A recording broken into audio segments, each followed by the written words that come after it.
Should men in America be looking for love outside of America? My quick answer is yes. I have two perspectives on that. Because I feel that women outside of America have a different skew on life. Intrinsically, as humans, we all look for the same stuff. Look for somebody who's honest, who's gonna treat us nice, who's not gonna stress us out, somebody who we could build with, et cetera, et cetera. Somebody whose morals and values are aligned to ours, who maybe has some of the similar preferences, kind of speak the same language, typically, you know what I mean? So I think things have shifted in the last 10, 15 years of, let's say in the dating world.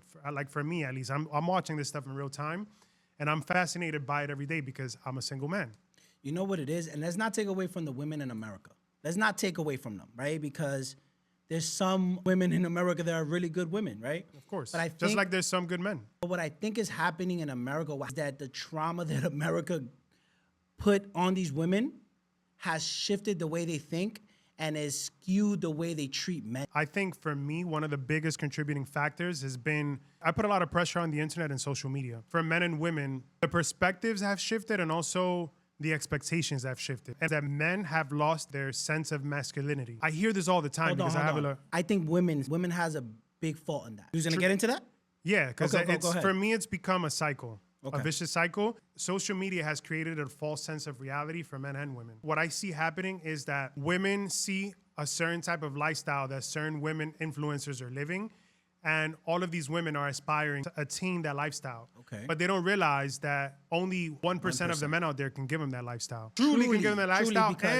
And out of that very small percentage of men that are able to give them that lifestyle, a very small percentage of those men are actually worth being with because intrinsically they're probably not great people. Think about what that does to the dating pool, right? Now you have this vast amount of women who have this perception of what reality should be, who are not actually in tune with what reality is. And they're shying away from the actual good men out there that are actually part of the bigger percentage. The majority of good men are not in that top 1%. These women are ignoring the men who are below that 1% bracket. And oftentimes they're probably coming across men who are good men, but they're ignoring them because they're not able to give them that lifestyle that they think that's super attainable because they see all these influencer women living this stuff online. It becomes a false narrative and perception that women are pursuing, right? On the other side, men have lost touch of what it is to be a masculine man. And I hear women complaining about this all the time. Why has this happened? Like, why is it that men aren't working for women like they used to? Why is it that they're not as cordial as they used to be? Why is it they're not courting women like they used to be? Can I answer Why is it that men are expecting for women to be the ones chasing them? You know what I mean? Can I answer that? Go for it.